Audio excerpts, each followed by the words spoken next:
We heard the coach of Tundra, Moonmanner, talk about it, and we heard Blitz himself. It seemed like everybody is aligned that Team Liquid did draft themselves a better focus on the early game, a better focus on the lanes. In particular, it seems that this safe lane of theirs, people seem to think that it's going to go well. I'm not going to say it's going to go well just because, again, it's Gaimin Gladiators. But Monkey King, Crystal Maiden, are you happy with that setup against what Gaimin Gladiators have right now?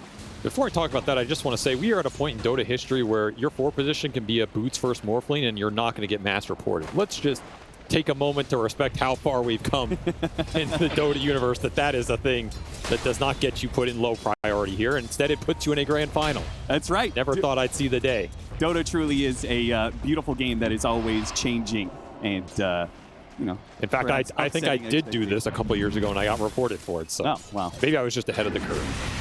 Sure, you can tell yourself that. But I will say this Boxy Morphling has been a go-to for them over the course of this event, and I'm excited to see what he can do with it here because he has some really good spells to steal, particularly from that Jakiro, the Beastmaster.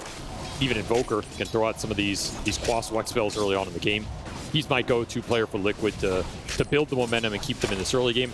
You were talking about the Monkey CM lane. I think Monkey is going to be a point of contention here between these two teams, particularly if the Monkey King is off to a good start in this game 1, because he is a hero that can dominate the laning phase.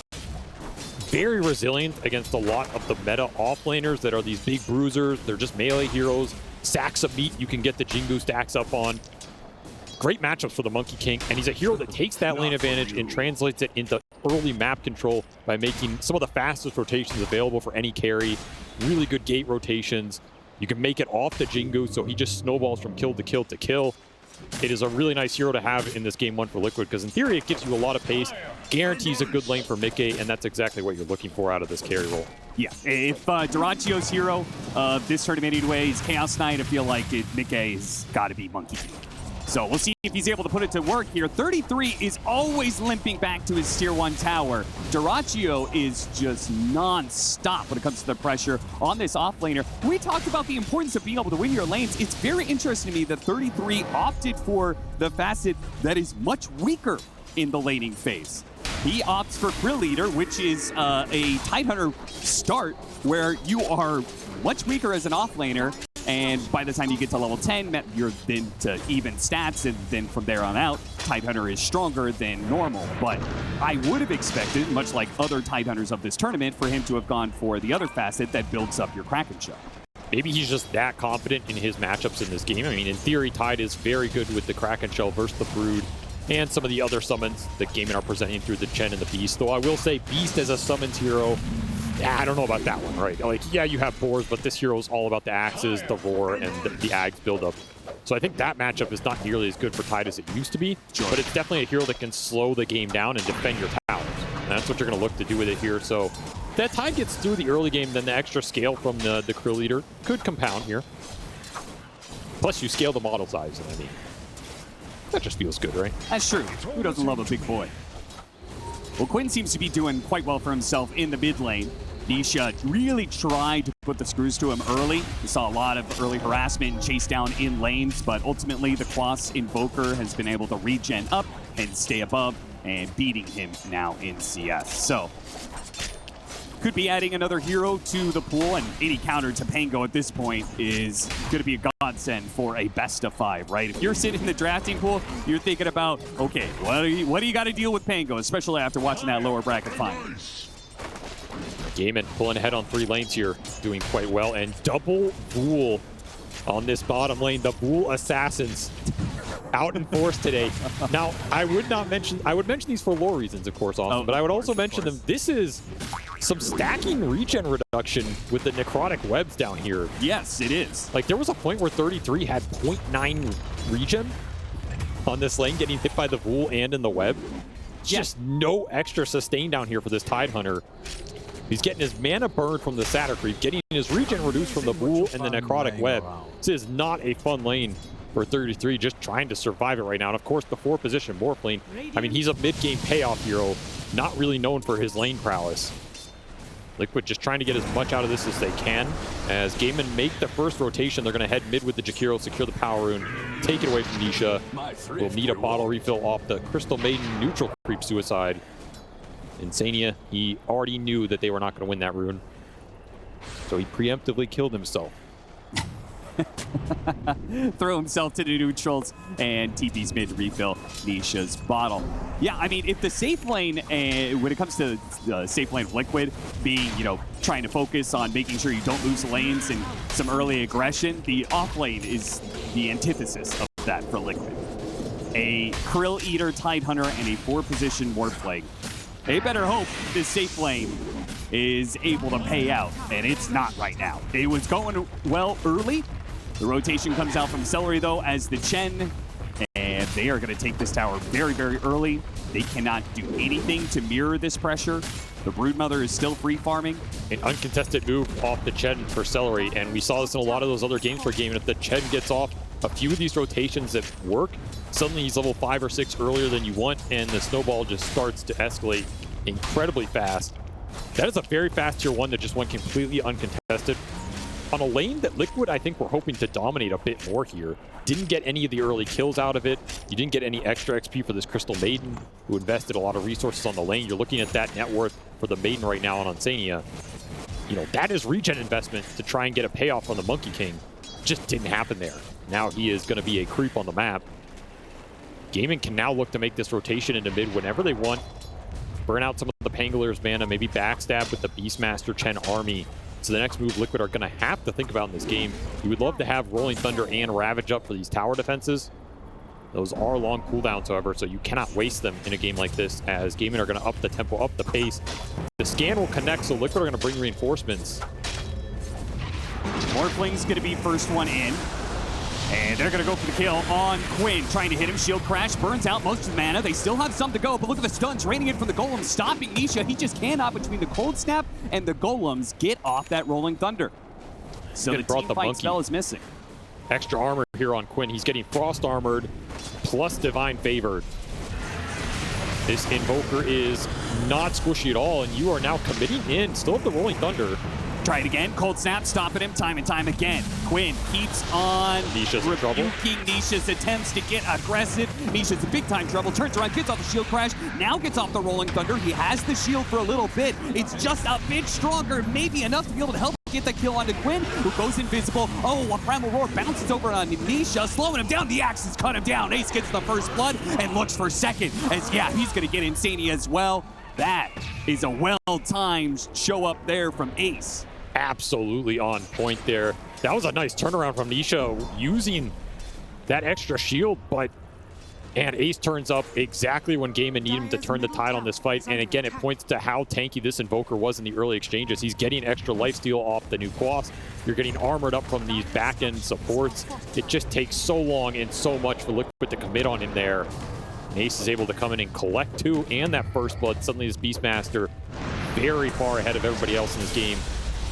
Well, you didn't win the lane, Senior not winning the skirmishes. Nice pushback there with a Hurricane from Celery. He has been quite the nuisance with that neutral creep specifically. Now it feels like the next step for Liquid is, when are you going to be able to use your Ravage, and how successfully? Because 33 is not having fun in this bottom lane. He is getting some farm, but very little compared to what Dyrachyo is able to get out of it. And he's matched up against an Invoker, right? Which is a hero that can be really obnoxious for Tidehunter when it comes to that mana. It's starting to look like that upper bracket series. Just a tad bit. Falling behind on the lanes, and there's no easy moves to make here. Your supports are too low damage to bring down Quinn. I think it's scarier the fact that they're doing this, they're taking this pace while this game had the slowest first blood. So it's not like they're doing it through kills. They're getting that kind of lead mostly through just lane attrition. I mean, Gaimin don't need to get kills to win the early game. There are ideas about the longevity of the lane, how that favors your core matchups, and what your supports can do on the map in terms of rotations, right? What do these rune clashes look like when they go 3v3 mid? What happens when the side laners get left in a vacuum in one-on-ones? Those are the instances where they win these early games and pull net worth advantage out of thin air. And right now, Liquid are facing some of those same issues. The Tide can't stand against the Brood with a single Jakiro rotation. This Monkey King was unable to stand top against the Beastmaster, and this just opens up all the rotations into mid, playing around a hero in the Invoker that Liquid don't have a lot of gap close for. the problems are mounting here, and this is another smoke to defend a tower that is already gone. Where do you go from here if you're Liquid down 6K, haven't even gotten a kill? And you know they're going to feel the pressure right now because they've been here before. They were here yesterday. They know the next step for Gaimin Gladiators is getting the auras. So they better find a team fight soon. Otherwise, those team fights are just going to get harder and harder. As they do manage to hit a good Rolling Thunder. Set up for the kill on Tofu. Going to look for more as well. Celery being harassed here. Ace going to cut over, though. Might be able to help out. Get a kill on the Crystal Main. Shield Crash does manage to finish off the champ before the Tornado comes in. Nice Centaur Stomp, though. A Vessel used on to the Pango. Have to drop the Ravage to try and bail Niche out. It still may not be enough. He has a Shield Crash. He has a Swashbuckle. He's going to jump, and the Axes not quite getting there, but he is running. Dyrachyo is chasing.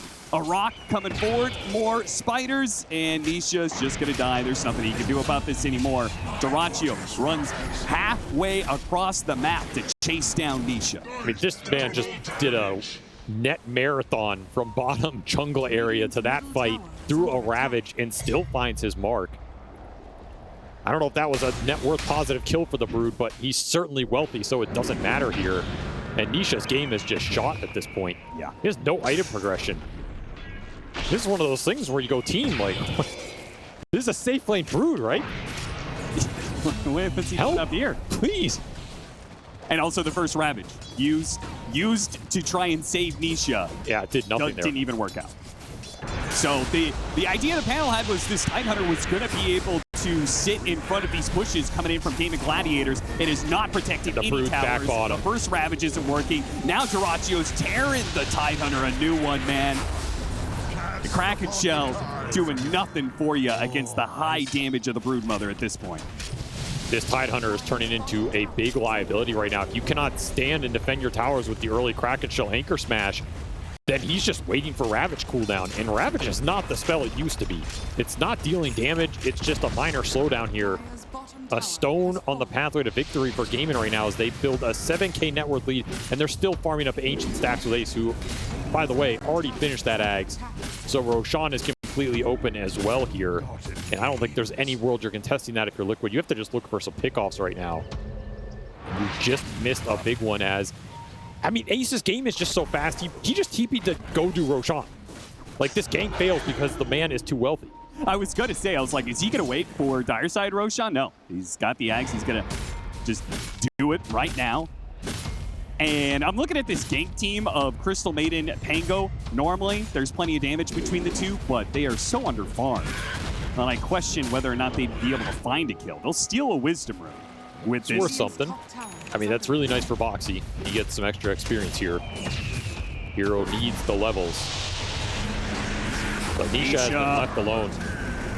Rolling Thunder does go off just in time. The Ice Path just a half a second too late. Nisha survives, but that's all he's doing, surviving. He is not gaining anything.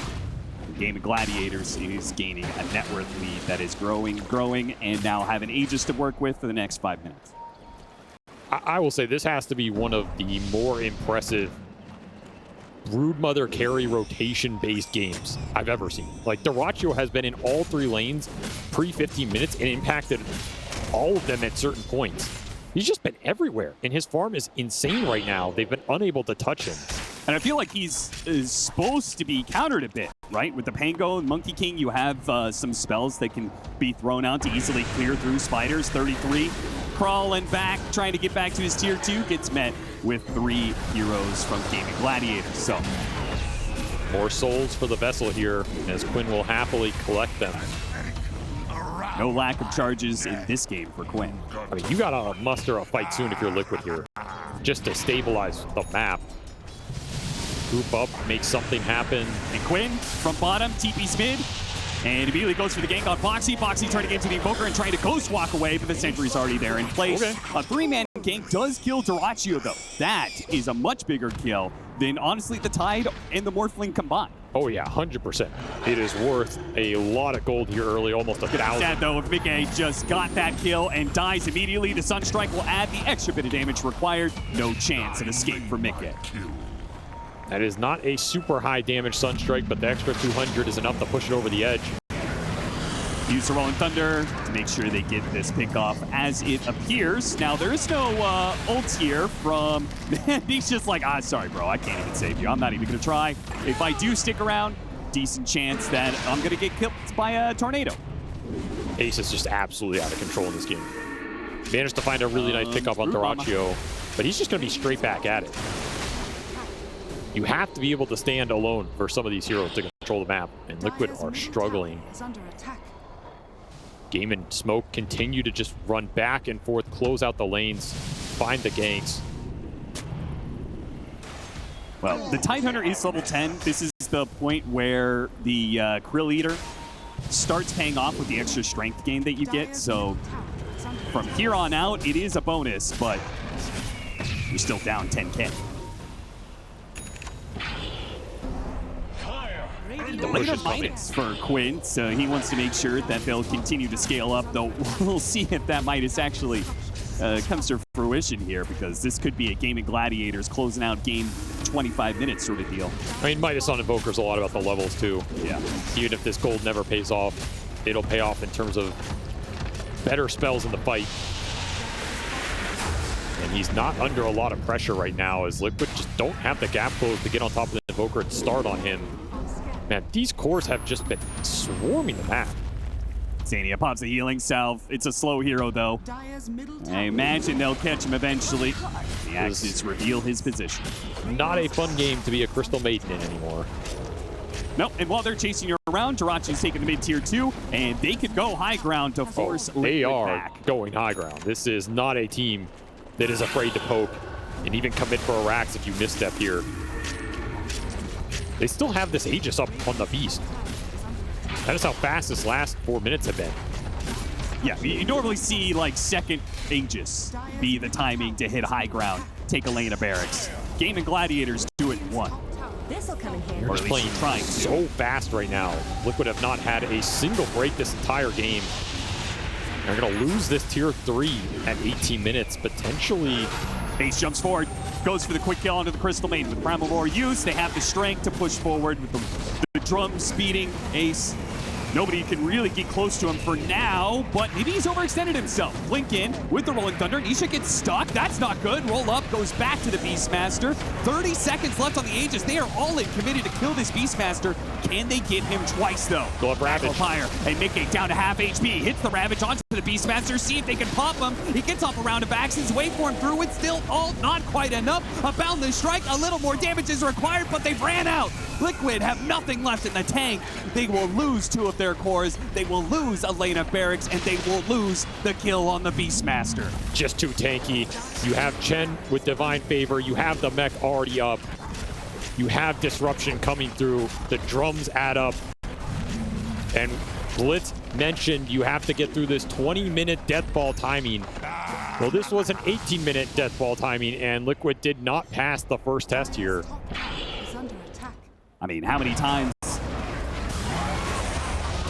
get stuck in the same 20-minute window here? Gaimin Gladiators is just so good at it, man. They've demolished every team at this tournament the same way. Nobody is able to do it quite like they do. And they're proving it once again in game 1 of the grand finals. No reason to stop. Now you don't have the Ravage, you don't have the Wukong. Don't have Aegis. That's the one downside here for Gaimin. Yeah. Can't just bait that beast on the front line as much anymore, and no reason to throw a fight either. 4 buildings they took with that Aegis. That is a healthy, fast pace for Gaimin Gladiators. Just what they're known for. It's just so much gold for the team overall. Like, these supports are insanely rich. This Chen is ahead of the Tidehunter. He is gonna maybe have the, I mean, he's gonna have pipe at almost the same time this Tide got it up. Yeah, and that's for what it's used for here. You get caught out. You get caught on some of these big cores, you're just going to lose another lane of racks. 33's inventory. What a dodge. He's got a 33's got Wraith Bands queued up. Yeah, he's trying to hit that 25-minute armor timing. He did this in one of their other games too, just for the base defense. I mean, it is efficient when you're stuck in these situations, but it is not something you want to have to do here. It is a Hail Mary for sure. Throw a lot of gold just to try and give you some base stats to survive a little longer. Tormentors, Roshans, Tier 3s, Barracks, Liquid's base. It's all free for Gaimin Gladiators, or at least that's what it feels like. A score of 13-4, an 18,000 net worth lead. They are topping out the board in all the metrics right now. Amazing. And Liquid can't really go out on the map anywhere. If they do, that's where the Invoker comes in. One of the heroes that is best at being able to hunt around the map. Quinn going for the boots of travel for the extra bit of mobility, but it's not him who's going to find the opening. It's Ace. Got the Primal Roar killed for Nisha. Dyrachyo joins alongside to see if there's any other Liquid heroes lurking about. Just too easy right now. Absolutely too easy here for Gaimin. The BKBs are just finishing up. The Broods arrived. The Beast was already done. You have waving. nothing to get through BKB. Not this early into the game. You don't have the physical damage. These are as good as Aegis's. Yeah. I mean, you might just go high ground top lane here. You can get that wave to Liquid's base. You can also just keep crossing the map. I mean, every one of these cross map smokes has worked out for Gaimin so far. Yeah, and they know the monkey. They know where Mickey is going to be right now. They've already pinged it out. They know he's playing on the opposite side of the map. Wants to give him nothing. This man doesn't want to just end this game. He wants to make it miserable for Liquid right now. Gonna hit the axe. Blinks forward. Oh, if he didn't blink forward, Mickey was actually through that little area of trees. It still gets map control. It gets the lanes in. Yeah, it gets the Mickey monkey back, right? I mean, you finish up the BKB for the monkey. I mean, that is the best item Liquid are going to get here. Maybe ever in this game if you can't win a fight with it. And they will smoke out. Look for something. Look for that clutch pickoff. I mean, it would be amazing if they find Dyrachyo here. Even just getting the BKB out of him would buy some time. Especially with Roshan up right now. You have to start on him with Blink Rolling Thunder. It's your only initiation tool right now. Yeah, and then you probably have to Ravage, chain into another Rolling Thunder hit. It's so awkward. You just don't have the Blink Tidehunter. Makes all these plays feel impossible. I would say missed opportunity, but there really wasn't one. As you said, without the blink, not possible. Going towards Roshan number 2 here at 23.5 minutes. Done so early. And they still have their safe lane tower up, so it is extremely well protected. Not something Liquid really has a prayer of winning this fight. At best, you could say maybe if they were somehow in the perfect position, they could steal away the Aegis. They do a lot of AoE for the pit. Kills. I mean, this might be your best chance to win a fight in this game as opposed to the high ground. He's hopping around. Quinn sees him coming. Dyrachyo is going to stay alone inside the pit, try and finish up the Roshan, and Liquid's going to be here too late. Aegis already picked up. They're in position. This is not good. Liquid has no way out of this one, so they just have to commit. They're going to go for Quinn here first. Hit him with the Rolling Thunder. Not too bad, but with the monkey gone, there goes much of their damage. They've thrown a Ravage and a Rolling Thunder and everything they have to be able to kill Quinn. They're struggling to get it. The pipe is keeping them alive. They run out of damage for the second time, and before the fight is even done, the fight is done in Liquid. I don't know. I was feeling the core Invoker in this game. I think he actually has some decent core matchups, like the EMP burn on the Brewmaster is pretty nasty. The Dispels for the ET and the Monkey are both very good. Invoker kind of just owns Monkey King a lot of the game. It's a really rough core-on-core matchup. Even we saw, I think, Quinn play this Invoker into Tiny Mid a lot this tournament, and I think similar reasons work against the Sand King in terms of if you just keep Tornado EMPing this hero, you can't make rotations, you can't counter gang fights, it's kind of awkward, and you're a Vessel buyer. So you remove the healing aspect of a Sand King rushing Bloodstone, as well as some of the monkey effects. I thought it was a great core Invoker game. Now, a lot of those... Hold up. I heard a lot of things, but lanes, who wins harder against Sand King? Well, Shadowfiend. Okay, well, then I rest my case, Your Honor. I mean, there is some merit there. Does anything else matter in this series, Avery? I mean, to me, it goes back to like that Dazzle Ember pick. It's a cheese lane pick that Quinn basically saying, I'm going to demolish Nisha so hard this guy doesn't get to play the game. Yep. That has happened a lot, so there's some fate to be had there. And if the Sand King doesn't get to play the game, then you don't have anybody to stop this push that's going to be coming from Gaimin Gladiators, though a push from Liquid comes through to get first blood on Celery. Yeah, sneaky move. hiding back behind the trees. They get the first blood for their carry. Very happy about that if you're Liquid. And they do lose 3 runes. A little sad about that if you're Liquid, especially when there's an Alchemist on board. Now this lane, last time around we had the situation where we were talking about how the off lane of Liquid was pretty passive. Now in their draft, they opted for a killing duo. I was not thrilled to see Techies because frankly, I think this hero got nerfed too much that I don't think it's as strong a laner. Holy cow, Insania just beat down Tofu. But they are already using that blast off with the facet to good extent here. Dyrachyo is going to suicide kill. Nicely done, holding on to the unstable concoction, and they get the kill on Boxy in return. That was very close and a big deny to get. Still Liquid coming out swinging in this game too, and that is a good sign to see. This team needs some confidence boost going into this game. Need to just go out there and play for the win, not try and avoid the loss. So it's good to see them striking back here early, gain some confidence early on in this game, and get to actually play the game, because they did not get to do much of that in game 1. Going back for some similar things here with the Monkey King, but a support duo that should be stronger in the early game. I think that's the upside of the Techies here. Another blast off. Again, this facet allowing extra damage combined with a Brewmaster who is already one of the stronger laners when it comes to kills thanks to this combination of burn and clap. Now, Liquid supports. This was one of my big factors. You've got to get stuff done in the early game if you're Liquid supports. And I feel like they've already gotten more done here than in maybe some of these previous games combined. Yeah, absolutely. And Insania is making really good work of this timing where there is no level 2 on Tofu. Therefore, there's no Tornado. Therefore, there's no Dispel to his Spirit and his extra damage. So he just keeps on taking it to Gaimin Gladiators in this window where he has the advantage before Tofu comes in with the counter. And Nisha's doing fine mid. Not as low as I would have thought. Still has a bottle charge, picks up a water rune. He's cruising here, going even on the CS board early. Good sign for him. If it gets hard later, he can always go back to the stacks. And if you're Liquid, if you're winning the 2 side lanes, you almost don't care what happens mid because he's a Sand King. I mean, whatever. Just going to be a playmaker. Dyrachyo getting aggressive, trying to strike back. He is going to get this kill, looks like, as he... Oh, it's not quite fast enough. Didn't get the courier either. Boxy continuing the outplays. And double bracer already up for 33 means his rotation potential is there. You can leave this Brew alone to a decent degree. Maybe look for the turnaround kill mid on the Shadow Fiend, gank bottom. Really want this Techies to accelerate this game. That could be the strength of this pick here for Liquid, even if the hero's maybe not the strongest in the meta. Nisha, Burrow strike away. Quinn's going to chase after him, though. So slow. And the build-up movement speed slow is so obnoxious. Meanwhile, the aggression from 33 and Boxy pays out yet another kill, this time Celery. And they are just demolishing this Chen Alk lane. Not a lane that Gaimin, I think, are used to losing. At least these Alk combinations usually go well for them. Especially with all the extra gold Dyrachyo had. He started this game with so much extra gold from the bounty runes plus seed money.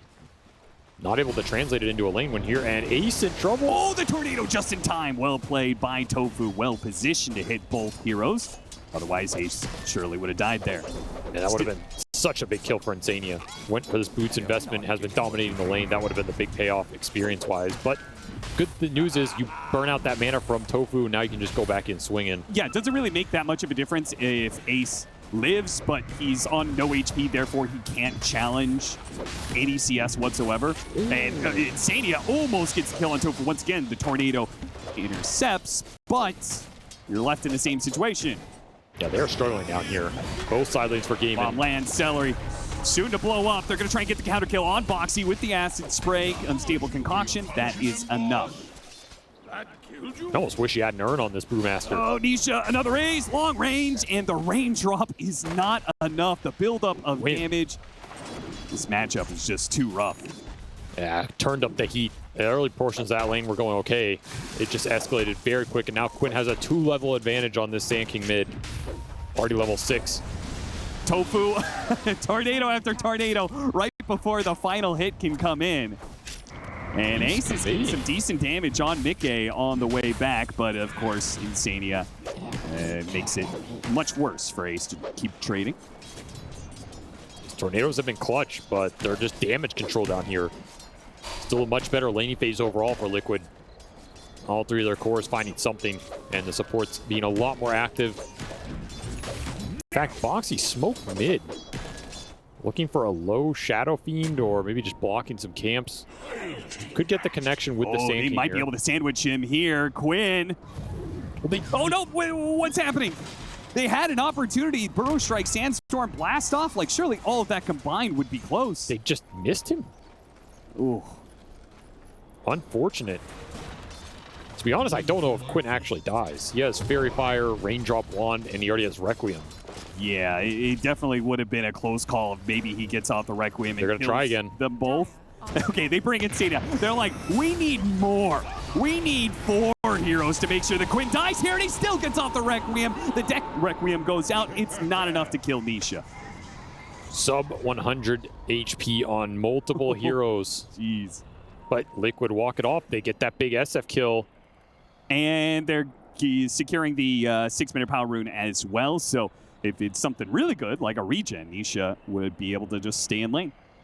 And I mean, there are clearly some adjustments Liquid have made going into this game, which is good to see. Like the fact that 33 rotated here early, kind of picking up on that game one. Hey, these guys are going to bring numbers to plays. We just have to overcompensate and make sure the ones that we're committing to work, especially these big core-oriented ganks. I like that. Just bring the Brewmaster mid. It's not going to cost 33 too much here. You can just run back to top. It's not like you're solo pressuring the Alk anyway. Make sure some of these plays work so you can build some steam here on your supports. That was sort of the MO at one point in time when Gaimin Gladiators was the most dominant team of the 2023 regular season. They kept on bringing both supports into the mid lane all the time to help out Quinn. And at some point in time, it developed where it was like, okay, both teams bring both supports. And then all of a sudden, maybe a core is joining in. And then we got to some craziness where there were 5 people mid at 7-8 minutes. I mean, it is the Quinn effect. You have a player that's going to try and dominate mid and perhaps do it with some of these cheese picks. It automatically creates a power imbalance. Whenever you have a power imbalance on the map in Dota 2, it kind of sucks everybody towards it. One team's looking to exploit it, the other's looking to defend against it. So a lot of time for Gaimin is around this mid lane, which is why they like these independent side laners. Heroes like Alk and Brood, who when you get left alone and you ignore them for 2 minutes, suddenly they're level 6, suddenly they're just flash farming jungle, become big problems here. So if you're Liquid, you really have to make sure those mid ganks work, because it's like that game 1. You get sucked into these skirmishes that are unfavorable against a ranged mid hero who's just outpacing you, and you're in trouble. We'll contest the bomb, miss the stomp, miss the blast off. This is a good opportunity to learn. Not Liquid's finest hour, but they did learn. They've got that going for them. What do you think they learned? They're learning a lot. I think they've been learning a lot recently against Gaimin. Mickey, meanwhile, going to receive a similar gank here, but this time it's paired up with 2 cores as Quinn made his way across the map. Not that he was needed for the kill, but he is helpful when it comes to tower pressure, because Liquid's already taken the top tower, so Gaimin Gladiators want to be able to mirror that. So open up the tower for Ace. Ice Armor online for Celery. Going to buff everybody up here. And good news for Liquid is at least you're able to trade out that top tower on the Brew. 33 having a pretty good game here on one of his better heroes in the Brewmaster. It's why they first picked it. I think Liquid felt like a lot of these offlaners were getting banned out towards the end of the draft and just wanted to secure one they felt very confident with early. Can't blame them there. Quinn gets a regen rune. Big pickup. You have some levels between the Sand King and Brewmaster if you can combine them here. You'd particularly love to bring down the Shadow Fiend 1 or 2 more times in this early game. He's very susceptible to the numbers right now. I don't think Gaimin would actually mind farming up a bit here. All 3 of their cores love the flash farm the jungle right now. And Celery is taking over more real estate in your jungle. So it's not just the cores that are going to be farming, but also Celery himself is going to try and take some camps away from you. Nice use of the Hurricane to make sure his hero is outside of Burrow Strike range. Nisha's still looking for something with his phase boots, but does not have the superior movement speed against an Invoker or Broodmother. Failed move for Liquid. Buying time for Gaimin's cores as Dota2 gets top lane in. Quinn finishes up some Ancients. These heroes are finding the levels. Now, downside for Gaimin right now is you're missing a lot of levels on this support Invoker. Tofu kind of just doesn't exist right now.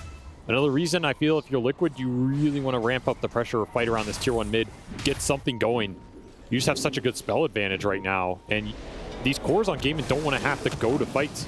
It's going to be hard kill, but he doesn't have chemical range. And it's possible if they hit the blast off the right time. Never mind, the Brewmaster is here. Tornado comes in, but they've already got the burn damage on. Cloud's going to be used, and they're going to use the Primal Split just to make sure that Dyrachyo is dead and maybe look for a little bit more. Meanwhile, Nisha holding their jungle with the Sandstorm as Celery continues to be an obnoxious presence around this area. He's finding some decent farm on this Chen. Almost level 6 as well. Still haven't seen a Brewmaster ult or Epicenter be put to use around this mid tower, which I think is the biggest place you'd want to get them done. That kill you'll definitely take for the Brew ult. But now you're going to have to wait a little bit if you want to make this move. The Rune was bottom, and they're both going to bank on it being bottom. It's top amp damage, and that'll be secured for Nisha, it looks like. Nice little Rune pickup for him. I mean, better to take it away from the Shadow Fiend here for sure. Yeah. Game slows down a little bit. I mean, Liquid stabilized. So the big question coming into this game, you do not want to go down 0-2 in this series, especially 2 games where you just get decimated by 20 minutes. It's very important to stabilize this early game. And the supports have done their job here. So Liquid will go back for some stacks, try and get this blink on the Sand King, give them the initiation power. I like really that sets up the supports. Joining in on this, because he needs the experience to be able to get to his level 6, but it does leave nobody up here with 33 who gets ganked by the Tofu Quinn duo. And collect his soul, +1 on the board. And he's going to go straight for Yasha Kaya. What do you make of these different SF builds? We've seen some that just flat out just do not go Yasha Kaya. Do you think it's necessary to always have that item? Ace, Boxy didn't have the right position for the blast off. Now that he's out here, though, they can still probably catch up to him with the Boundless Strike, really helping things out. Leads to the Burrow Strike. They've got him. Oh, what? How did that happen? One troll versus 4 heroes, and somehow he nabs the last hit. That's not for the likes of you. That is unbelievably bad luck. Small hill troll attack for 9 physical. Was it actually the small hill troll? I think so. Oh. No, it was the big one. Oh, okay. But it needed the small one as well. Well, I mean, sometimes you're just cursed, man. I don't know what to tell you. Yeah, we have the line of Destiny and Fate and Gaimin Gladiators and Liquid. Liquid would call this a curse. That felt very cursed right there. Absolutely. As that was a big kill to snag, and it gets denied from you. Just feels bad here. Good news is Ace's game is way slower than last time.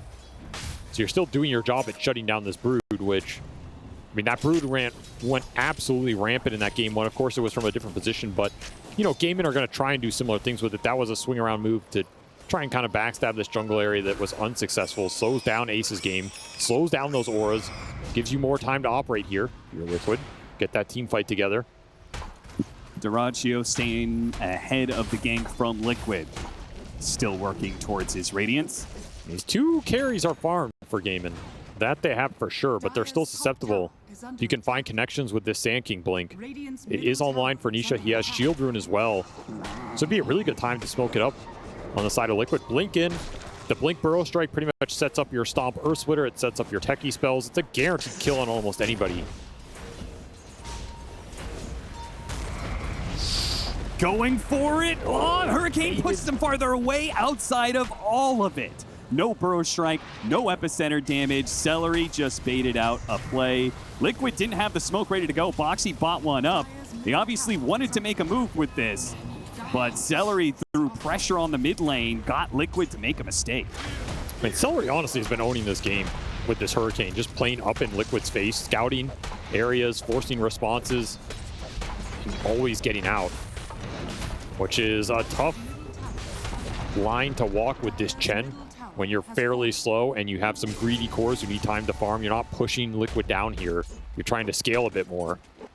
Bit of a different play style from Gaimin, despite it having a similar feel in the draft. Radiance will be done here for Dyrachyo.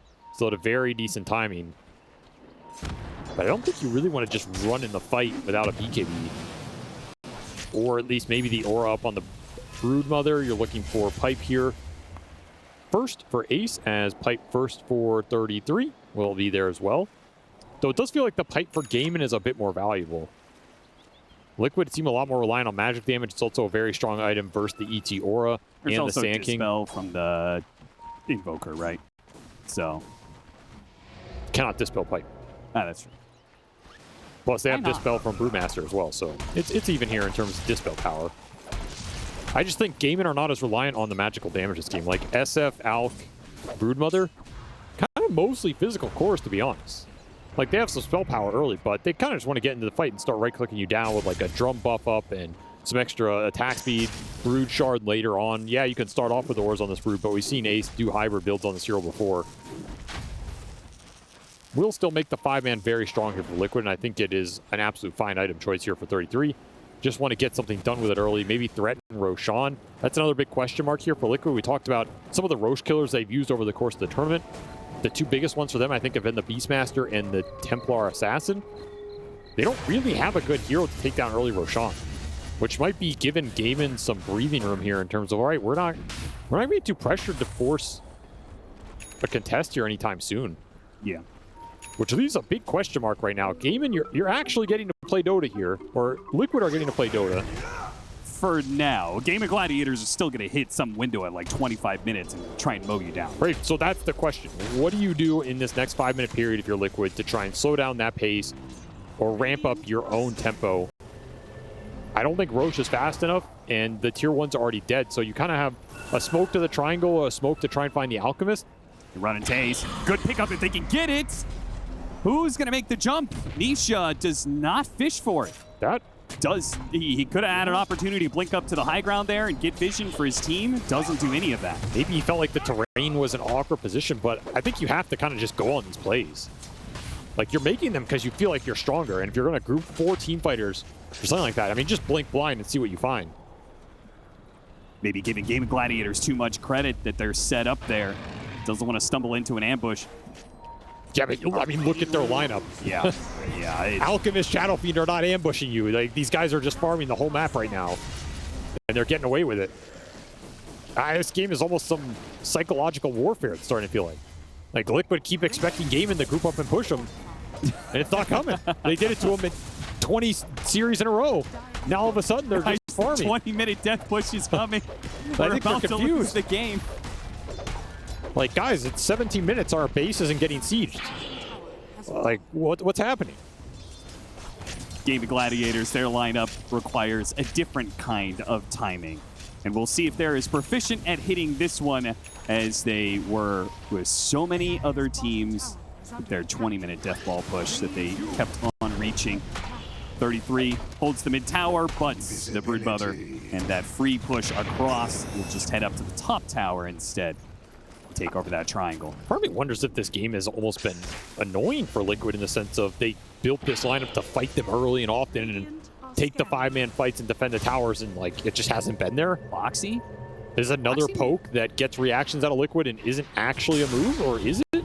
Nisha jumps forward, only hits the Burrow Strike on one. So how Tofu does not get landed by that one, and the EMP pulls him out. What a stomp. Nice stomp, though. That's going to sit up Nikkei for the Wukong's command with the blast off on top of that one. Now the Gaimin Gladiators core. Oh, there it is, the jump in from the Requiem to try and blow up the Sand King as well as the +1. They got him, and Nikkei is fighting for his life against a horde of spiders and won't be able to do much there. Primal split plus a stomp.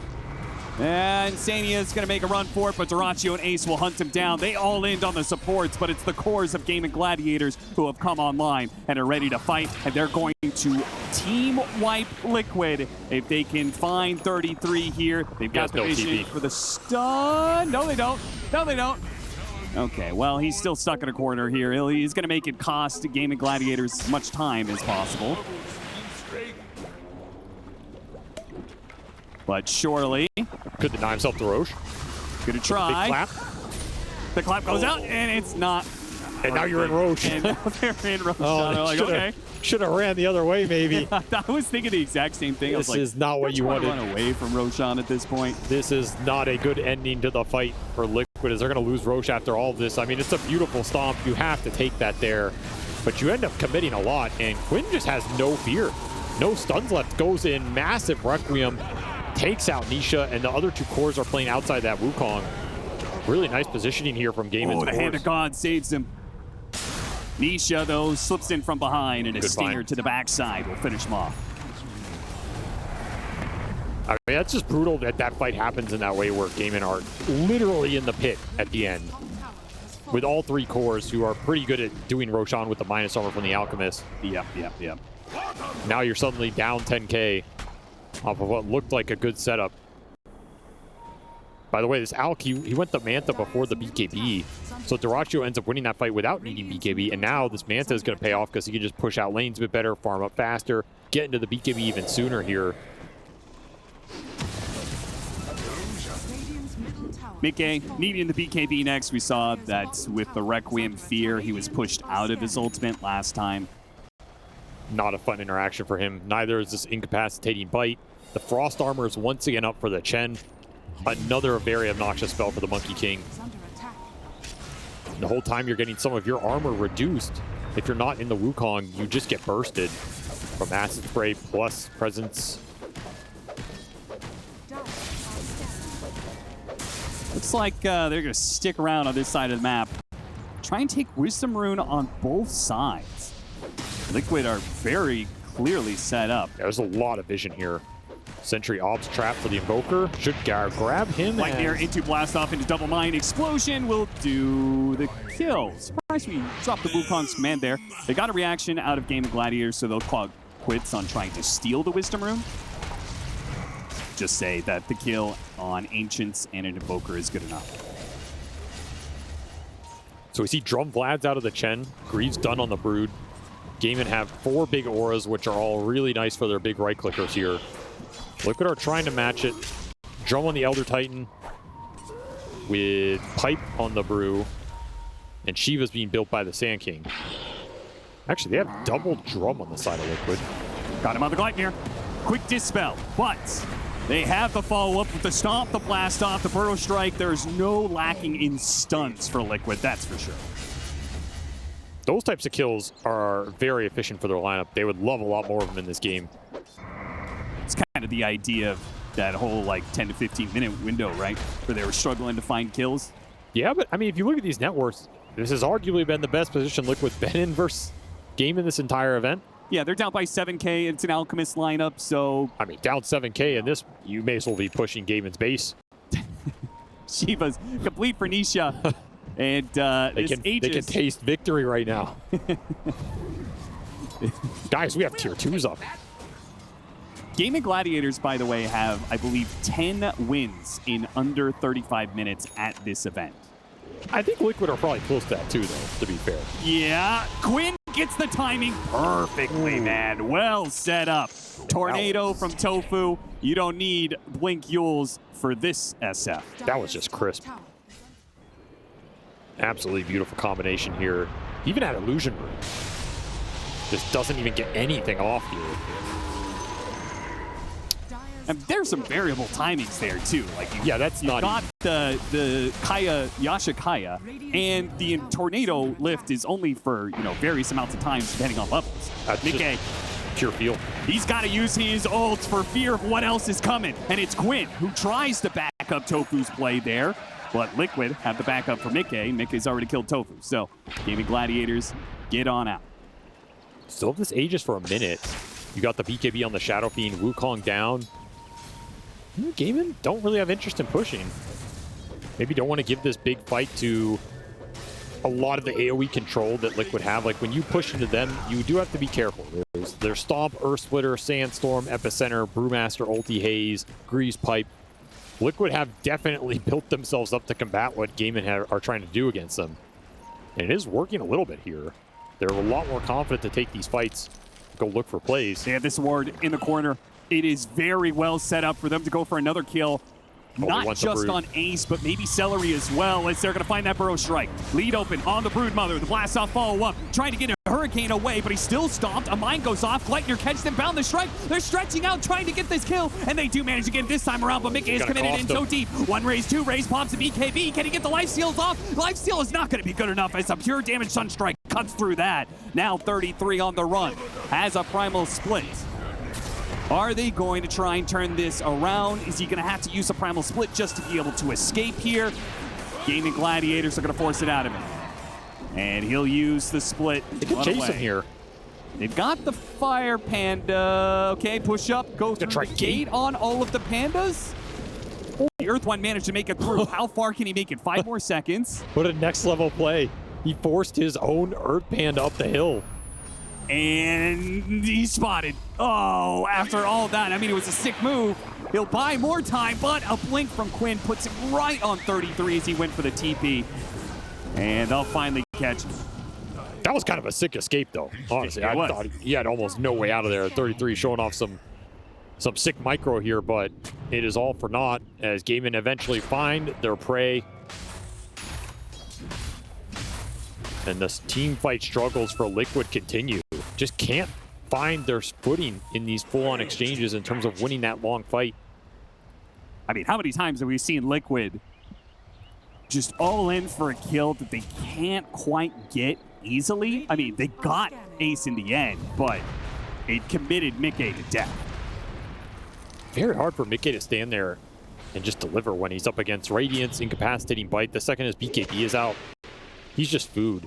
If you haven't won the fight by that point, this Monkey King just needs more scale right now. He's trying to get it through an Aghanim Scepter.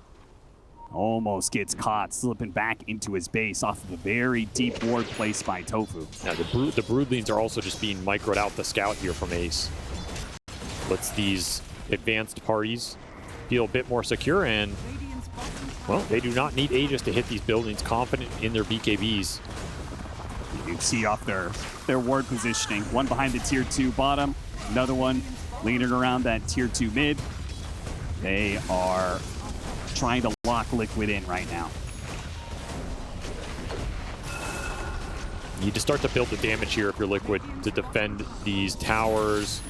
Quick pickoff attempt. Little pickoff here from Duraccio with his Blink Dagger reveal. Pretty tanky, man. There's no help.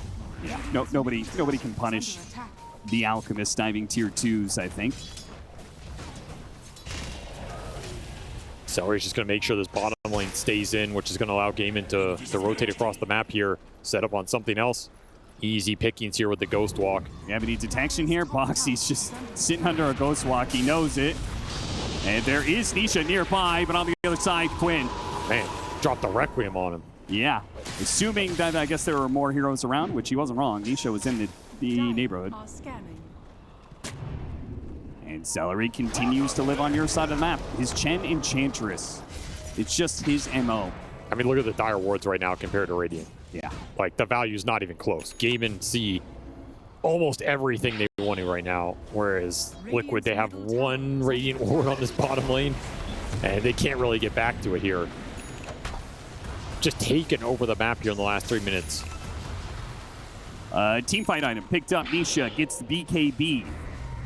Will Liquid try and use that timing? Do they have a smoke to be able to take advantage of it? I think you have to if you're Liquid. You can't just keep waiting in this game for them to go into you and find that crazy turnaround. Got to use the Sand King offensively. You do pick up a basher for Monkey King at the same time, so you're synchronizing some fighting power here. If you can get some clutch bashes on this Monkey King, could make all the difference. You get real lucky. You stop SF, Requiem from going off. But this is the problem. That warding difference. You just see so little right now. It's very hard to judge where you should smoke if you're Liquid. Yeah. And of course, Gaimin, they see so far in a lot of these lanes. It's like, okay, well, no one's farming mid, no one's farming top. I mean, they're probably making a move, guys. And they just clump. That Crimson Guard is going to block so much of the damage of the Monkey King now. Now, it's a very strong item here. Crimson and Greaves to back up this Alk and SF, who are already creating an armor differential here with the Presence/Acid Spray. Between the wards and the spiders. So much vision from Gaimin Gladiators and Liquid. Probably right not to push into that jungle area. Gaimin Gladiators going to push back into you, though. Nisha. Left him behind. He's going to break the smoke. He gets orchided. Now, he has a shield rune. He's very tanky, but is he tanky enough to deal with a Requiem? An Ag's Requiem at that? Not at all. No BKB Sand King. This fight is already on the back foot for Liquid. And Duracio's going to force it. Mickey's forced to use his Wukong's command and hope that the Gleipnir can lock him in long enough. It is not. Now, can he find any room to hop away? Orchided, better Force get Staff out. up to the high ground. The silence is wearing out. Good stomp from Insania. The Force Staffs might have just bailed them out here, but not everybody. Insania Duracio's just done a really great job of, like, these fights, they know they're won, and Duracio always finds an extra hero. Going back for it, Chemical Rage. Oh, Duracio pushed too far this time around, just daring into the tier 2s like that, but they can't quite get the kill. The Force Staff comes out. Again, Liquid baited into an idea that they can have the damage, but they just do not. And Gaimin Gladiators, just like that, have wiped you, maybe? 33, making a run. Oh, there's going to be another Unstable Concoction, another Orc, and another round of spells. And that's a team wipe. Gaimin Gladiators, do you think anything else was going to happen in 30 minutes? I mean, they were looking for a Duracia throw, but there is no such thing in this series. Absolutely nothing has been free for Liquid. Overcommittal on an Alchemist that seemed out of position. Nah, we have the ability to bail him out here, say Gaimin. And once more, it's a fight lost on the wrong part of the map for Liquid. Bloodthorn, lots of damage. Nisha, BKB has to be used. I mean, what? Now you That's have your 9 second. Nothing to defend the base. With 20 seconds left on the Monkey King, that is a full lane. Call it 30 minutes if you want. Gaimin Gladiators. They do it again, man. They're just unstoppable. When this team is in form, you cannot make mistakes. You just cannot slip up on the map. You can't give them breathing room because they take so much away from you. They demand perfection out of their opponents, or else they will end the game early. They've done it not just to Liquid. They've done it to so many other teams. They did it to Falcons, that game 2 and 3, both 30-minute victories. They've proven they can do this to anyone. It's a nice setup from Liquid. Maybe not expected, but Spider's giving them a little bit of vision. scouted. Chivas goes out, Burrow Strike leading on to Ace. Blast off, following it up, but they're separating targets here as Mickey jumps in. What is he going to do with this one? Pops his BKB and starts backing away. And backing away, retreat is death for Liquid. Death for at least one. Boxy's got the first one down. Wukong Span goes out, and I assume we're hopping away from this one. Liquid trying to retreat, but got him on the Bloodthorn in Unstable Concoction. Drop the Requiem, though. Wait, gets tossed up in the air by the Storm Panda. Mick will eventually get burned out, though, and now back on solid ground. Quint drops that Requiem for the final touch in this team fight. Liquid. Stomp from Insania, but he'll be run down eventually by something. He tries to go for the neutral creep deny. It'll be 3 dead on the side of Liquid at the end of it. They just cannot sync the control up with the damage. There's nothing to drop a Wukong on here. Gaimin are able to kite it out. There's no threat to the BKBs early, so they can just hold on to them. Didn't even need a Requiem really to win that exchange. And a second time, the Gaimin Gladiators may win the game off of one Aegis because they're not going back for the second. I mean, why waste time killing Roche when you can not waste time ending the game? This push has come together at the 30-minute mark. Maybe a little slower of a death ball, but it got there in the end. And now you're just lacking the damage. Monkey King did not find the momentum he was looking for in this game. He did not find it at game 1 either. And this was supposed to be one of your better tools against Gaimin. Supposed to be one of the faster carries who could fight early, make rotations, and match that speed. It's been a struggle. 2 lanes of barracks down. Gaimin Gladiators will now back up to take Roshan. And Abyssal Blade next for Duracio. We've got so many items on Gaimin Gladiators with a 30,000 net worth lead. I just don't know how you control these heroes. Double Force Staffs up on the supports. Boots of Bearing for Celery as well. There's so much disengage. Like, you have to find the chain stun here under an ET Spear. And that is your Liquid's desperate to try and contest Roshan here. Gaimin Gladiators isn't doing it. They're setting up for the team fight, and they found that opportunity. They burned the mana out of the Brewmaster. That is trouble. Still has 10 seconds left until he has split anyway, but he doesn't have mana right now. Has to use the Greaves here just to get it back. And look at the illusions. It's just getting full read of everything Liquid's doing right now and burning away on him. I mean, you have an amp damage rune for Mickey. It's wearing out. You got 10 seconds left. You couldn't take the fight with this. Doesn't get better for you now. He just cannot find the initiation. They're read every step of the way by Ace, who spreads his spiders all over. And by the way, Gaimin, they do not have to force anything here because that top wave is hitting tier 4s. Liquid are the ones under pressure to make the move. The war goes off. Tofu blocking, sits up on the high ground. Liquid running into him, but sweep around the side here. Mickey's going to try and go up the corner to get a good Wukong's command inside of the Roshan pit. Gaimin Gladiators concede that ground, though. Gay on the backside. They're going to look for Mickey. Doesn't show himself. Duraccio stunning himself. Chemical Rage. Again, pressure's on Liquid Lockdown to soon. start the fight, though. He's going to start on Mickey. See if he can get out that BKB. Mickey's going to hold on to it. Epicenter's going to be used right as Duraccio comes into it. But Duraccio is very tanky. He shrugs off the damage rather easily. The Wukong's command goes out, but look at it, already outside of it. No real damage whatsoever from that Wukong's command. And if you don't have the Wukong's command, where is the damage going to come from if you're Liquid? I did just have to get out. No Wukong, no Earth Splitter, no Epicenter. And you traded it all for some BKBs and a tier 4 damage. It's full concession from Liquid. You can have the Roshan, Gaimin Gladiators.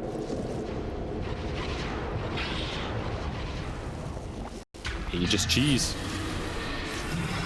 By the way, there's already a refresher up on this Shadow Fiend, so you got to deal with double Ag's Requiem here with the bonus souls. And we have so many decent bonus. amount of them. Yeah, I was going to mention 33. This SF Requiem is hitting incredibly hard right now. I mean, hey, 33 souls he collected from 33 here. Everything fitting in a cursed world for Liquid right now. They cannot escape their fate, it would seem. No, they can't. 33 is hoping that 4 Radiances will change the game for him somehow. Meanwhile, Ace finds more auras to buy. Bought the first Crimson Guard of Broodmother. Now gets an AC, so if the damage block wasn't enough, there you've got some extra armor. So, again, they can't seem to keep the heroes inside of the Wukong's command, but even if they did, much of the damage would be shrugged off by the many auras of Gaimin Gladiators. By the way, that's a amp damage rune on the Shadow Fiend, so okay, have fun with that one. We're gonna watch a hero disappear here. Oh wait, no, a little off the mark there. It's okay, he's got a second one. That's true, that's true. Maybe they don't know. Well, I've got a refresher, guys. Alacrity Catapult is maybe off the tornado. No, Quinn's not going to go for it. And gets burned out. 33. Now they go for it, but about the strike. Hit him with the burrow strike. Blast off. So many stuns. Can they do this? Earth Splitter cuts down the SF. Now for Duraccio. Duraccio with his BKB walking back. Gets bashed up. They want Quinn, but Quinn already got out. With the Ogre Seal Totem and a BKB, he's out of the Wukong's command. And Liquid, do they dare to pursue? It's so scary to chase. Trying to. There's still a Requiem up. Duraccio comes back in, 4-staff up to the high ground. Nice play by Boxy. Gets the initiation out of Duraccio without dying. I thought Quinn was going to go back in there. Gaimin are respecting the team fight of Liquid here. Maybe just don't want to play the fight without the BKB on the Shadow Fiend to guarantee that Requiem pop. Very fast stuns from Liquid. Salvage that fight, but Duraccio, this man does not care. Nope, you used a bunch of spells, and you couldn't kill Duraccio the first time around. He doesn't think you have it in you to be able to do a second go without Wukong's command, without Epicenter, and he may be right about this one. As he starts chipping away at the melee barracks, the only thing remaining between Liquid and Mega Creeps. Have to defend this Rax. You have to be careful about when you go in with the stuns. If you go in with Boundless / Burrow, it opens up opportunity for that Requiem to come out. Liquid on a knife's edge, trying to make something magical happen here. Tofu just being a nuisance. Will chip away a little bit more at that melee barracks. I mean, if they want to slow siege this, they can. They absolutely can, yeah. Just do it with every alcohol. Every time he gets stunned, 4-staff him out. You will eventually get Megas here, so Liquid are going to have to do something offensive. Duraccio could also just full in commit with his BKB. Also possible, yeah. And it looks like he's going to go for it. They have a glyph. Liquid hit the stomp. The glyph not going to be used. Liquid are just saying have Megas. We're in it for the long haul, and they have made it to 39 minutes. I guess that's the long haul. Yeah, I guess, just try and stretch this game out to 60 and turn it around.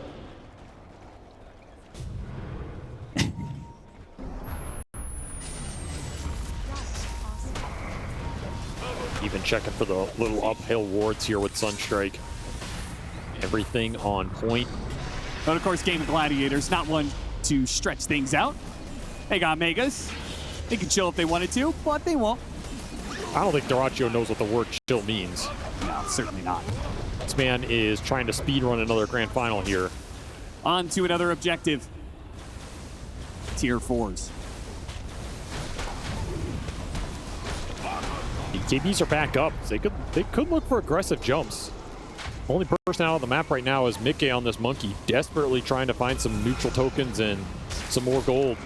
Yeah, you got tier 4s to get. Those are big upgrades. The Alacrity Forge Spirits continue to whittle down these towers. Mickey is... lost his courier, actually. Aghanim's on the Elder Titan, but there's also a Divine Rapier about to be purchased by Mickey. If his team could just hold on Needs for like a more gold. minute or two, but it's coming fast, man. Dyrachyo has already chopped out one of these tier 4s, and the second one is falling fast. 33, he's trying to draw some attention. You're going to have to pop that Primal Split. A Stomp, Insania starts punching him. There goes the ult. Requiem not really doing too much, but clearing out some Brew Links and Epicenter that also doesn't do too much as Nisha fails the initiation. They're going to wait out these ults. Maybe recognize Divine Rapier on this Monkey King. Yeah, he's surely spotted now. Still a refresher on this Shadow Fiend. If you chase on the side of Liquid, you have to keep it in mind. He's got the level 20 talent as well, the Boundless Strike critical damage. So with this Divine Rapier, it is significant upgrade in damage. But can one spell change the fate of Liquid? Especially if Gaimin just decide to wait for another Roshan here. Yeah. They are not exactly under too much pressure to end this game.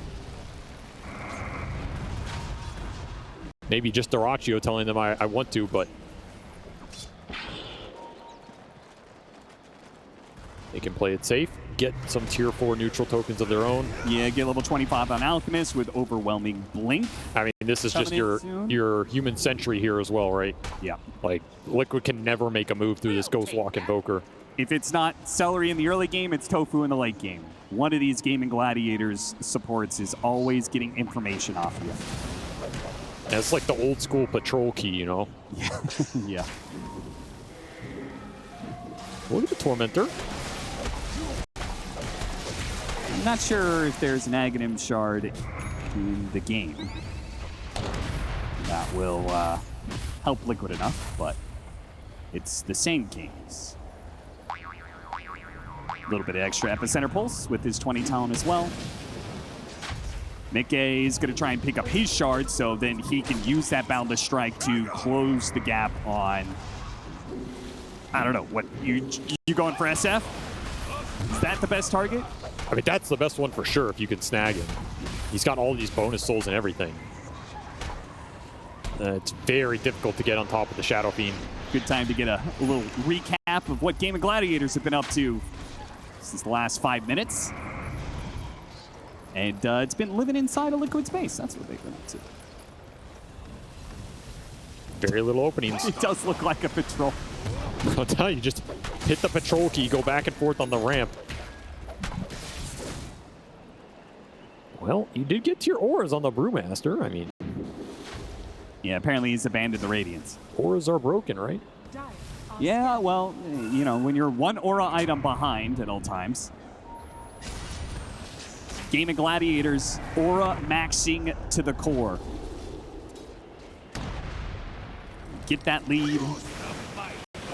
It's 2 or 3K. They get that first aura item. They use that to get a bigger lead. They get another aura item, and it extends and extends.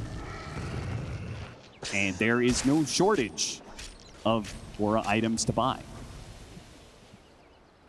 No shortage of camps to farm. Getting level 25s now between the SF and the Alchemist. Some nice late game talents here. All right, so we got the insta-cast Requiem now.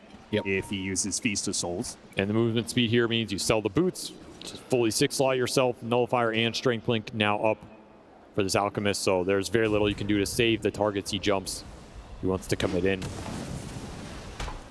And Roche is back. Will be instantly scouted by a Broodling.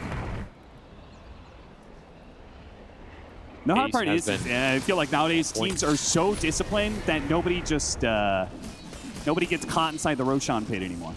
Maybe it's a difference in where the pit is, you know, being in the corner as opposed to the older days of being closer to the middle of the map, but it just feels like the winning team is pretty much guaranteed to be either taking Roshan or they take a fight outside of the Roshan pit, where they're sitting in some trees or some high ground. The enemy team has to walk into them.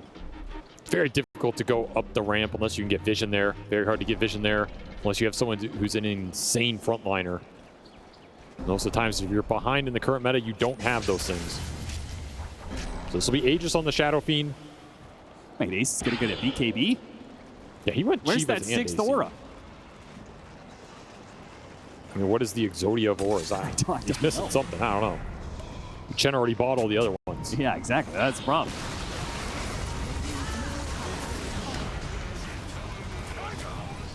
Wraith Pact is the missing one. Tier 4 down, throne exposed. Gaimin Gladiators have every advantage you could possibly hope for to close out this game. They're going to lead off. Trying to get it. No, Old still got off the Requiem thanks to the BKB, despite that quick jump in from Nisha. A Burrow Strike hit at the same time as Quinn went in, but Quinn went in safely with a BKB. They got one buyback out of Liquid. And many more ults to go. Do lose the banner. Massive blow here for the push. True, true. Very disciplined exchange from Gaimin. Take a 5 buyback and reset with 40k net worth lead. Mickey is going to have Abyssal Blade, so if he can get the jump on somebody with this Divine Rapier, maybe he can pop them. Forstaff trying to get him out of the way, but 33 just nullifier can't let him get away. No buy. It's a 4 versus 5 now with an Aegis on Gaimin Gladiators on a 40,000 net worth lead, and the throne at half HP. A jump onto Duraccio. Duraccio is forcing the attention of Liquid onto him. Mickey, when's he going to hit this bound? The strike goes for it, but got hit by the Requiem at the same time. Quinn's back up to full health, and they'll chase after Insania for the dieback. Now it's 2. Nisha with a BKB. Burrow striking out of the base, but your throne is dead. It would be a beautiful story if they managed reverse sweep. Reverse sweeps come few and far between in Dota. I'll say this, Austin. When you go to me to be, you know, the panel had their discussions. We heard the words of the panelists. We saw which way they were leaning. We saw how they felt about the situation. I've heard what you had to say about it. When you're looking to me to bring the hope in the situation, I feel like we've gone off the rails somewhere. I don't know if that's what my brand is known for, but I assume it's not. But is there hope here? Is there a way back from the bottom of this pit of despair that Liquid find themselves in? Let me tell you something. Let me tell you a little story that I think a lot of people can relate to, Austin. I think every Dota player has been in that pit of darkness. Everyone. They have been at the bottom. Many of these players have gone through the ups and downs, and they have been at the down, and they know how bad that feeling is, and they have all gotten through it to get back to this moment. And that is proof, if you are Liquid right now, that you can reverse sweep this series. Because there is always a way back, and there's always a way back to the top, and nobody is ever out until you retire. And even then, you can come back and do it 8 more times, like Seb. It's true. Dota can always pull you back in. It's just a question of whether you're able to push back. And I want to see the pushback right now from Liquid. Because I think I and everybody else watching this series who has watched all the other series between these two teams combined over the last 2 years, well, it would make things a bit more interesting. It would make it a bit more spicy, and it would surely be a twist on a tale that has become as old as time. Yeah, it certainly has. It doesn't seem to matter what the patch is, what the draft is. Something about Gaimin Gladiators has just been a stonewall to Team Liquid. But different draft in this game 3. They get some very important heroes for them, right? They get the Tiny, which has done really good work for them throughout this tournament. This matchup in particular, the Tiny versus Sand King, was something that got them into this upper bracket position in the upper bracket finals against Gaimin Gladiators. In previous series, they played that Tiny against Sand King a couple times around, got them some good wins. They've got their Beastmaster for 33. You could always seem to rely on that one. And then some twists. We got Rubik, Clockwork. Wasn't expecting to be seeing a Clockwork. Where did he come from? I feel like it's just Boxy trying to find something that he can build some morale for on the team. Be a initiator, be a playmaker. This is a hero that he's won many matches on before. And it can be a nice interruption tool here. A nice, easy source of initiation that they've lacked in some of the previous team fights. They were having trouble finding it. Yeah, it's difficult when you're kind of like, okay, Nisha, you got to start every fight and go in, and then he's just immediately in the middle of all this garbage and can't get back out. I don't think they want that type of situation for the Tiny, so they get another very consistent initiator on the support role. Particularly if he's going to be losing another lane against Quinn, who seems to just have Nisha's number in this matchup. Quinn has gotten the better of him, but to be fair, I think Quinn has also gotten a number of cheese picks against Nisha.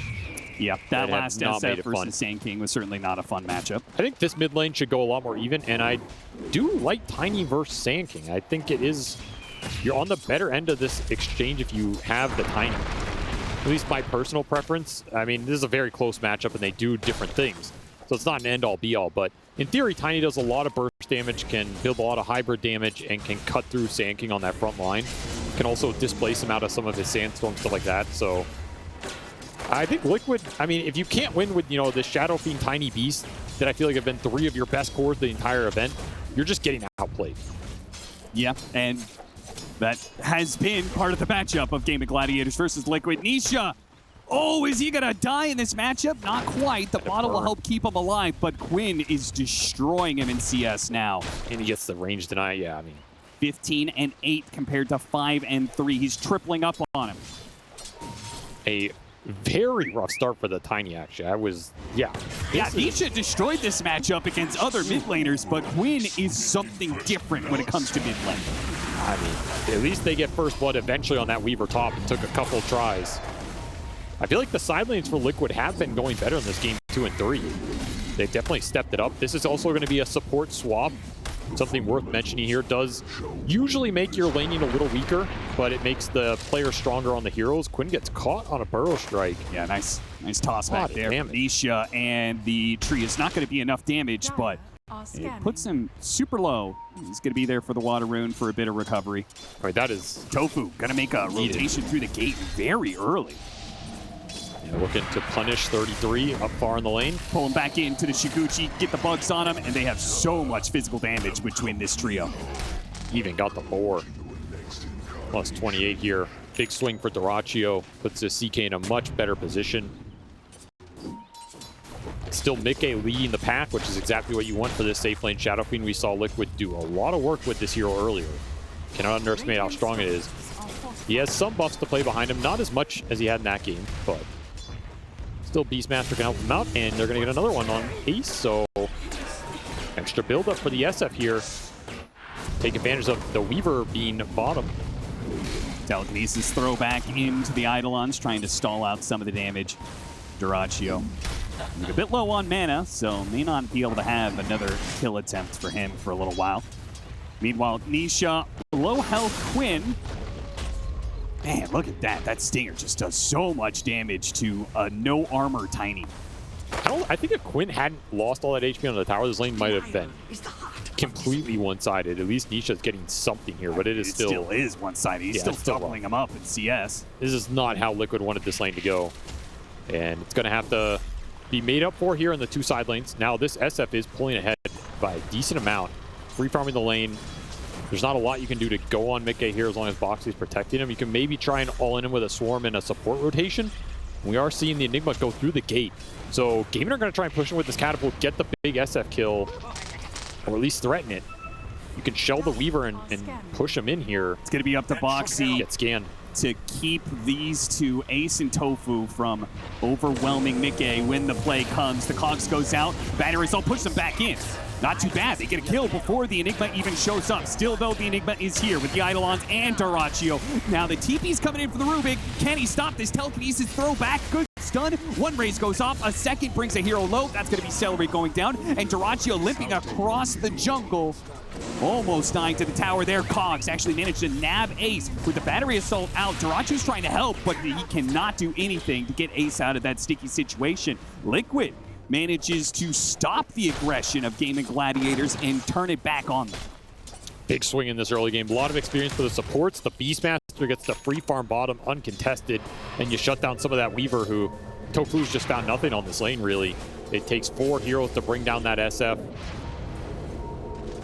Cost Dyrachyo a lot of time. See, he's gonna... Oh, he thought about it. He's not. He baited him a little bit. So this SF is he's going big. for the Wisdom Rune on Boxy. He's not going to make it in time. He's already far level away. 5 on this clock. Yeah, if he got Wisdom Rune, man, Liquid would be actually so far up in experience of their supports compared to Please run up the ramp. He still tries for it. Cogs doesn't pull him in. That's a level 3 battery. Would have just been instant death for Ace. Yeah. So Boxy making this clockwork work.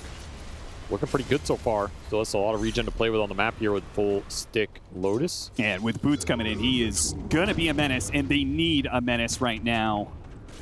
Not just because of the fact they're down 0-2, but also because, you know, this mid lane, there's going to be a Sand King that is extremely farmed. It's not quite as farm as the SF, but... No, Quinn, he did his job mid. He certainly did. I mean, I feel like there's not really a time you say Quinn didn't do his job when it comes to the first 10 minutes of the game against kind of no matter who he's laning against. Yeah, it is nice when your mid laner wins mid every time.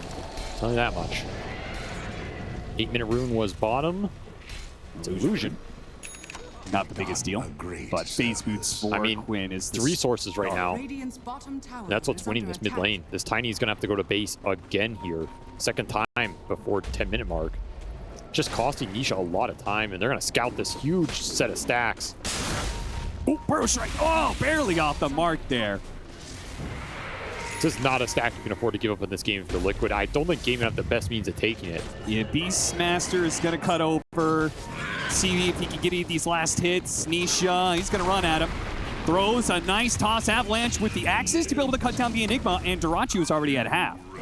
They just caught him in the river. Boxy hit him with the cogs, knocks him up the cliff, but now the battery assault is on top of him. Toss to finish him off and get the kill on Quinn. Liquid put the numbers together in the river.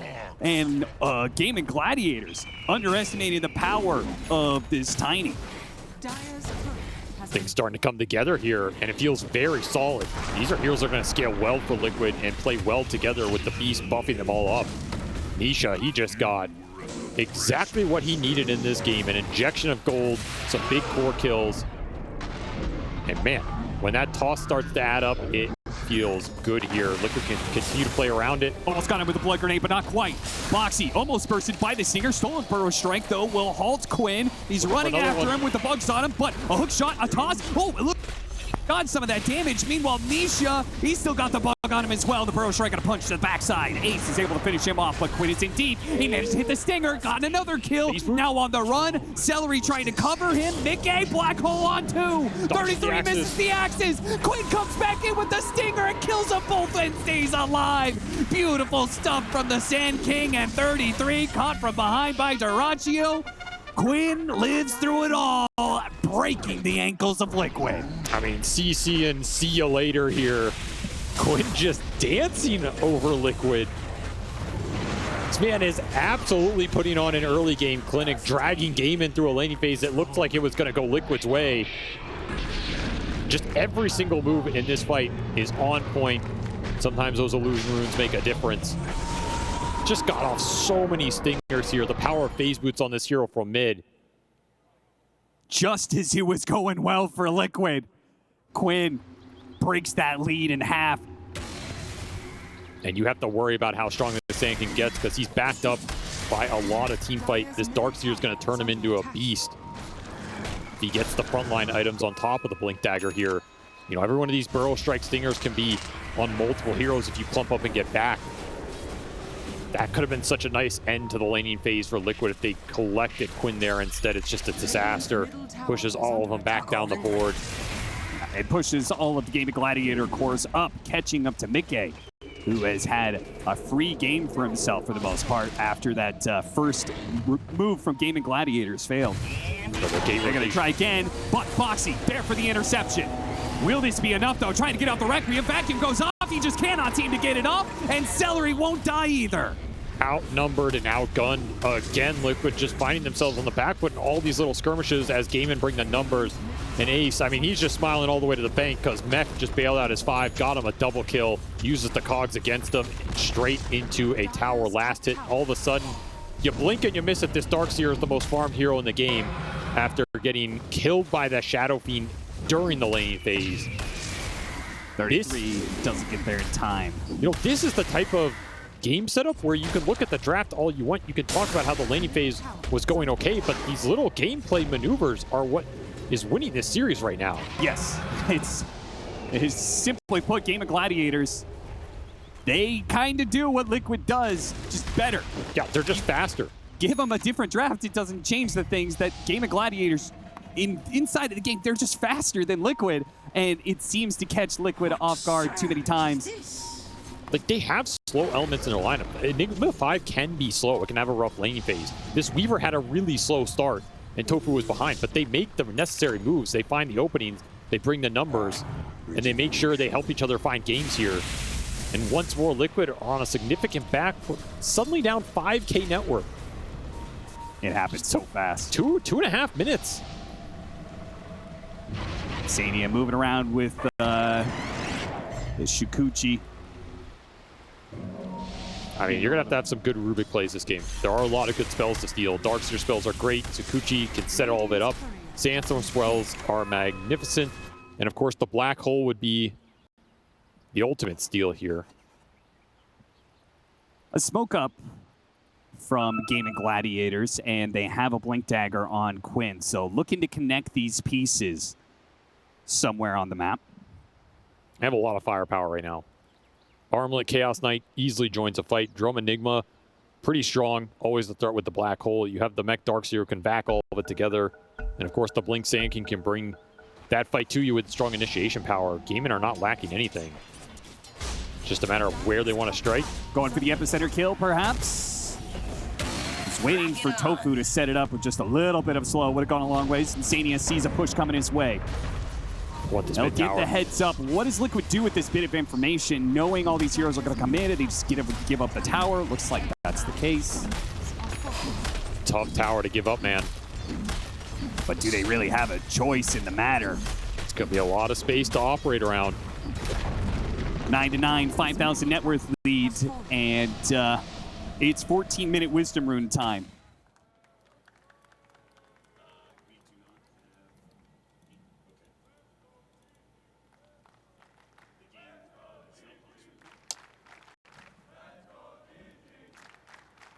$14 minutes. And there we go. We're back into it. 9-9. 14 minutes. Wisdom Rune picked up. So Liquid do not give up that big. Gaimin Gladiators were trying to get a little aggressive. Then they thought better of it. Backed up. Farmed 5 different parts of the map. You can see them all spread over the map, trying to just efficiently get to their next round of items. Liquid going to group bottom off the smoke. Try to use the Sakuchi to start a good team fight. Got the roar on him. So they'll get the pick off. And 33 has his Aghanim Scepter. It's still Radiant side Roshan. Are they? I don't think they could do Roshan right now, which then puts it onto the Dire side, which may make things awkward for Liquid. Part of this Beastmaster, right, is securing that early Roshan in the first place. This Liquid really need this. You can gate here, though, after this tier 1.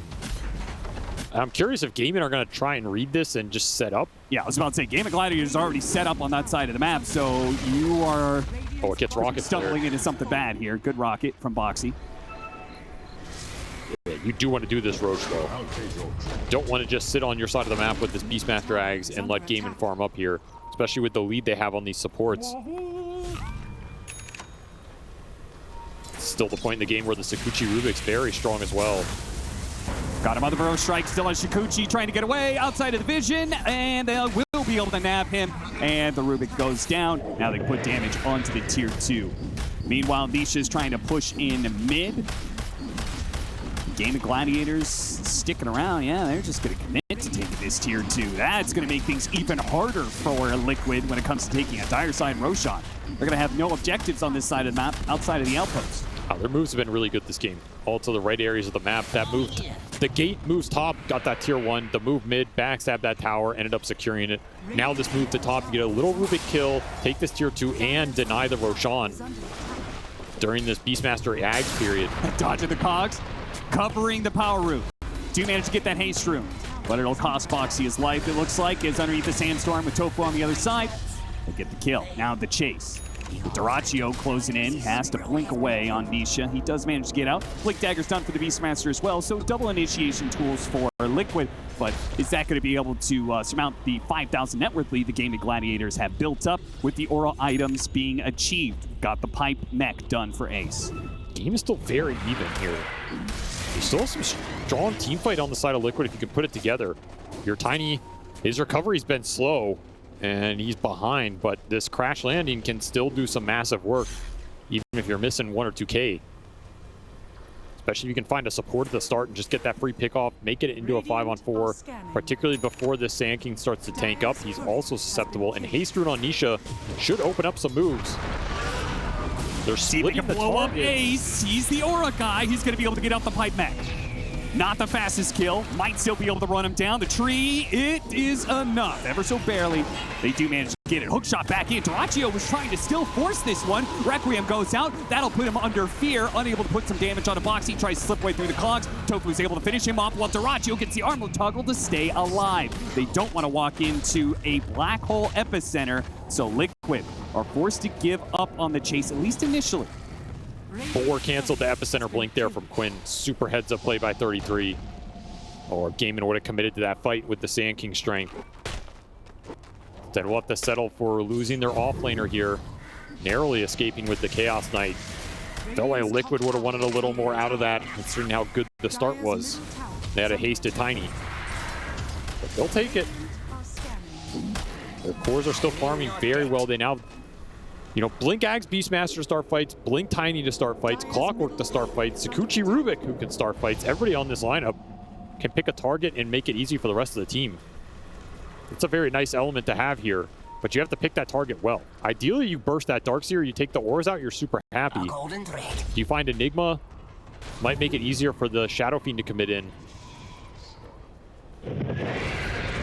Gaimin are continuing to defend this upper part of the map. Surrounded. He doesn't know it. He throws out the axes. They ping where he's at. Tofu spots him. Nope, blink.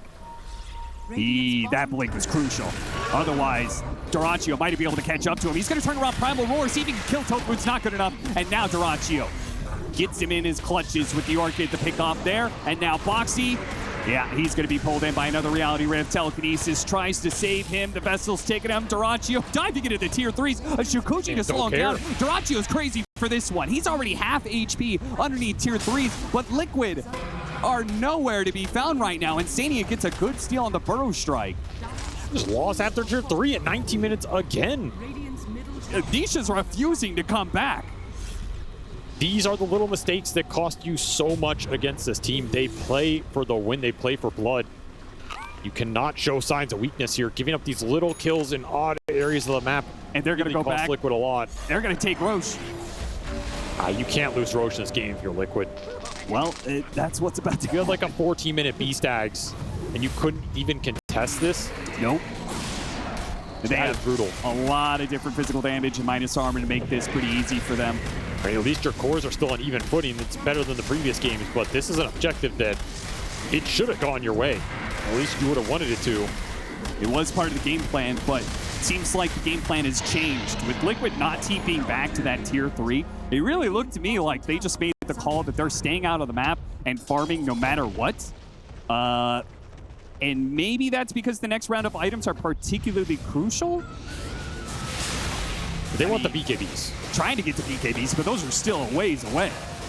You got the Manta done for Mickey and the Echo Saber complete for Nisha. He'll break that apart at some point for BKB, of course, but it's gonna be a bit. In Gaimin Gladiators, they have 4 minutes and some change with an Aegis and a Blink Dagger on Dyrachyo for full aggression. If you can get the BKBs up on your cores and just end up in a fight where you stand your ground, that's where this lineup comes together the most. You have some decent chain stunning potential. You have the inner beast aura for these right clickers. You're gonna get multiple tosses off. You can keep the Tiny alive. That So Liquid are going to look for here, but you're probably going to have to wear out this Aegis duration and just look for a much later timing now. Yeah, it sounds like you're saying to me, if you're Liquid, don't lose the game in the next 5 minutes. Yeah, or don't lose a fight or give huge pickoffs, right? Which has been a struggle. And this is another cross-map smoke. Gaimin are showing Heroes bottom and looking for somebody in the triangle. Has a decent chance of working Careful, here. 33, yeah. Quick burrow. Nisha can try and cover him with an avalanche, but 33 stuck. He knows it too. Almost caught the Tiny on the tail end. But early Vessel for the Weaver, dealing with this Beastmaster heal. Yule's already up for Tofu as well. He's completely recovered in this game. Very tanky, very annoying on this front line. Gotta keep split pushing. And it's another big core pickoff that, again, you're just bleeding heroes on the map. It's been the story all series. And every time you give up one of these kills, Gaimin turn it into objectives. Turn it into a bigger lead. It would have been fine if it was some support, but it's the core BKBs that Liquid are trying to build to. So any core death the Gaimin Gladiators gets out of this is worth its weight in gold. Insania sees the movement coming. They're just trying to catch everything. Once more, Liquid corralled to one part of the map. It's not where their vision is. I feel like they have to smoke to get something else out. They have one observer on the clock. Yeah, they showed some heroes up at top, so they think that they could do something in this mid area. I mean, they're correct. This Sand King Weaver cannot get to this fight. They are going to be fighting into an Aegis, but if they clump like this one, they get the hook shot onto the Darkseer. First target, Orchid already going off. Primal Roar trying to follow it up in this Aura damage dealer. Nisha goes for the toss together. Avalanche, but they don't have the follow-up damage to kill these guys. And now Mickey gets grabbed by the Reality Rift. Phantasm, Chaos Knight trying to get him away, trying to get off the Requiem. Vacuum interrupts that one. A second Glimmer disappearing into the night, but now he's revealed. Now he's caught by the Bro Strike. Nisha couldn't get him out. Tried to go for the toss. Now he's dead as well. Boxy's caught in it. Duraccio blinks forward, looking for more. Good steal from Insania with a Burrow Strike, stalling up Duraccio. Otherwise, 33 might have been the third core killed in this, and Gaimin Gladiators are hitting high ground once again, though they are chasing after 33, who had the bug on his Hawk, so they know where he's at. Relentless. Boxy had a choice there.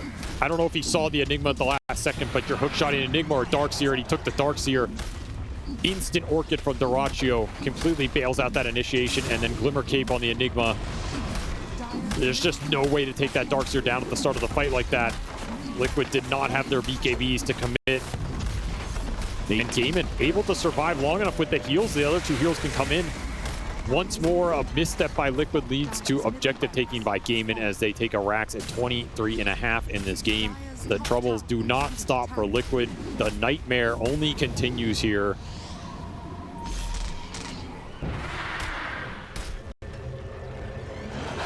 Nick just TPing bottom.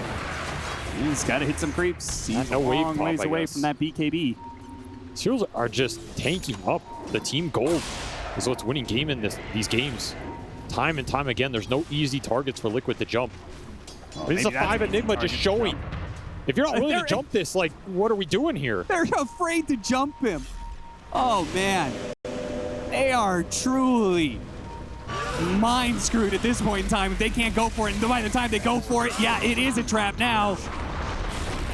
Vacuum, Cogs will keep them out of the way for a little bit. Try to hit the Reality Rifts. Nisha gets the blink backwards before he's caught, but it's a second tier 3 down. Glyph will hold it for a while longer. 10 seconds left on the Aegis. Duraccio is just going to commit. I mean, you have to call it like it is, right? I feel as though Gaimin have just completely broken Liquid. Across these 5 games, they have broken their drafts, broken their lanes, broken their gameplay, and now it seems like they've broken their mentality as well. There's just nothing left. Hesitation, misplays, pickoffs on the map. Nowhere near clean enough to combat what Gaimin are doing right now as they are firing on all cylinders. This is absolutely one of the best teams in the world when they are hitting their peak form, and they have come into stride at the right time, in the right place, in the right meta. That's right. They found their meta. They are playing it to perfection, and they are forcing errors out of every team they've run across for clean games. They could be looking at one loss in the playoffs for a full championship. very dominant run. Extremely. 19-11, 16,000 net worth lead. A lane of barracks, 2 lanes of barracks. All that's left is a tier 2, tier 3. A second Roshan, perhaps.